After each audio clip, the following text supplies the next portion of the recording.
Peter Rock and welcome to the Socks Box. So, recently the Infinity Saga of the MCU came to an end. However, that does not in any way mean that I am over this. Like, seriously, I am so obsessed with the MCU movies. These are movies that I can watch again and again and again and again. So in honor of the Infinity Saga, today I'm going to tell you guys my top 10 favorite characters. Now this is not based on who I think is the best character in the MCU, like that is a completely different list.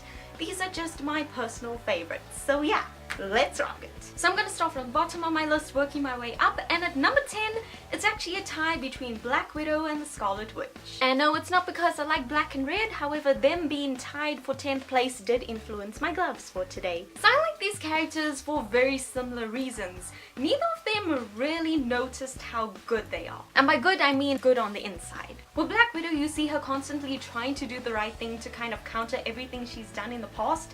However, I'm pretty sure that she would still be trying to do the right thing without being raised in the Red Room. I mean, yeah, she wouldn't be Black Widow without being raised in the Red Room, but you know what I mean. And with Wanda, you see her become absolutely terrified of her powers after that little mishap in Sokovia, which wasn't even intentional, and I mean, I gotta stand by her on this. Like, energy manipulation is hard to control. Also, I feel like energy manipulation isn't the best word to use.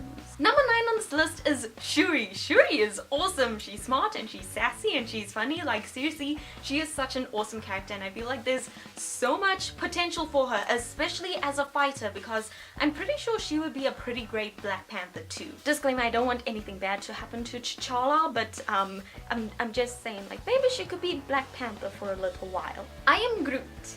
I am Groot. I am Groot. I am Groot. I am Groot. Number 7 is Loki, and I know he's pretty low on this list, even I was surprised when I was making it. And my reasoning? He's charming, he's the god of mischief. How could he not be on this list? I'm totally not saying that because the Mind Stone made me. Number 6 is Peggy Carter. She is one of the most important people in the MCU. Like, she's a co-founder of S.H.I.E.L.D. and she's the first really strong female character that you see in the MCU. Like, she is awesome, and it's seriously such a shame that they cancelled her series. And yes, I'm still mad about that, but I mean, at least they brought her back so she could have her dance with Steve, so you know, I guess we have that.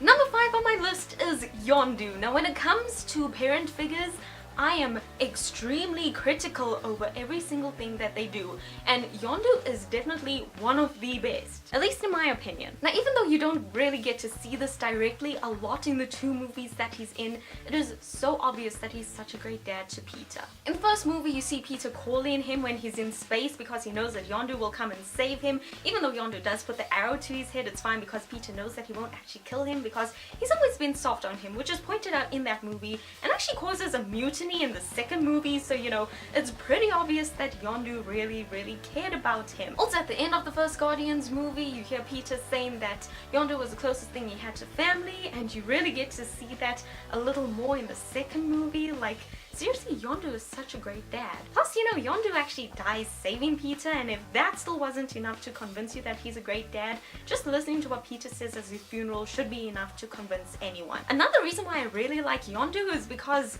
he can whistle, and my whistling skills are worse than Pinocchio. Watch.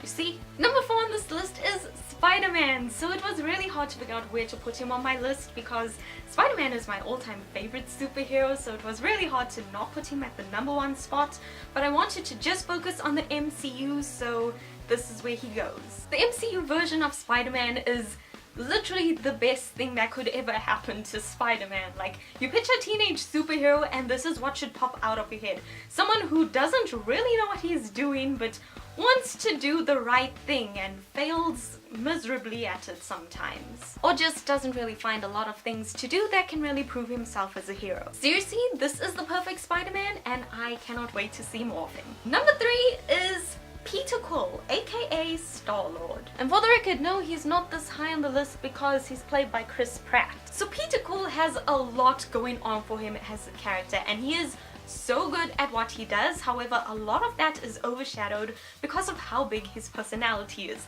which is freaking awesome. And yes, I did mean to use freaking there. Honestly, the reason why he is so high up on this list is because he's the kind of person I want to be friends with. And just in case anyone is wondering if I'm the kind of person in the galaxy who dances, you tell me.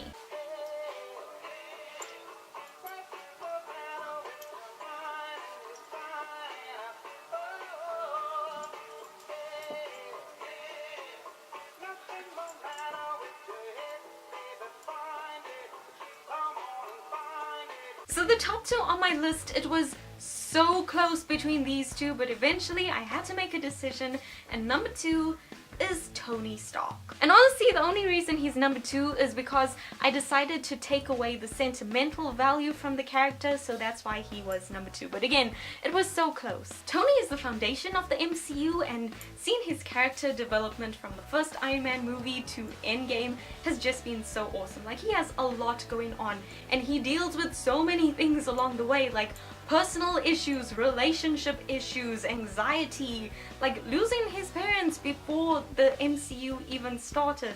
That is something that comes up a lot. Like, he has so much going on top of being a superhero, and you see him dealing with it relatively well and also very realistically. Also, just like Black Widow, you see him trying to counter the things that he's done in the past by doing what he believes to be the right thing. Obviously, he's got a little bit of an ego that gets in the way, but you know, you see him still trying, and I'm still not sure how I feel about him finally winning and, you know, the cost of it. So before I get into my number one spot, I need to do a few honorable mentions of characters that I really like but just didn't make it onto the list.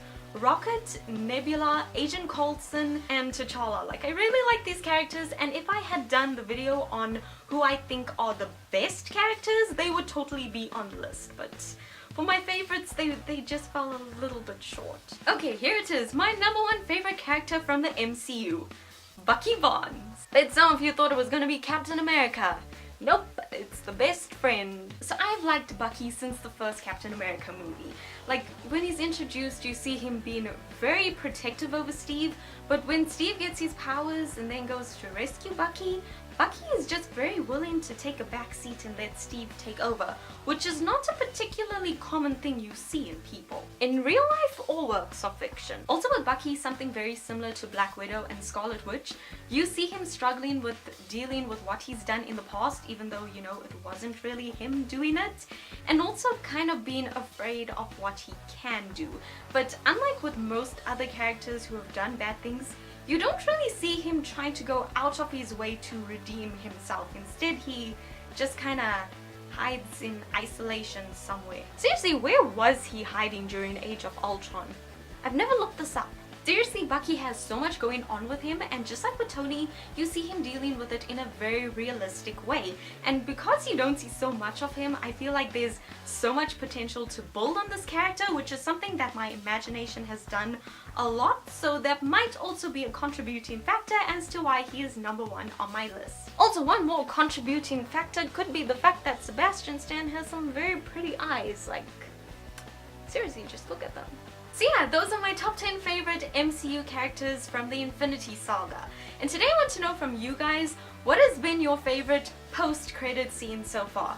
Mine is definitely Captain America in Spider-Man Homecoming. Like, I think that was the movie where I liked Captain America the most. I mean, no offense to the character, I just never made a real connection with Steve Rogers for some reason. So yeah, that is it for this week's video. If you enjoyed it, be sure to like it, share it, and if you want to see more of me, be sure to hit subscribe and book the bell to join the Socks Box and get a Socks in Your video every Wednesday. If you want to know what goes on in my alternative normal life the rest of the week, you can head over to my personal channel and social medias, all of which are linked down in the description.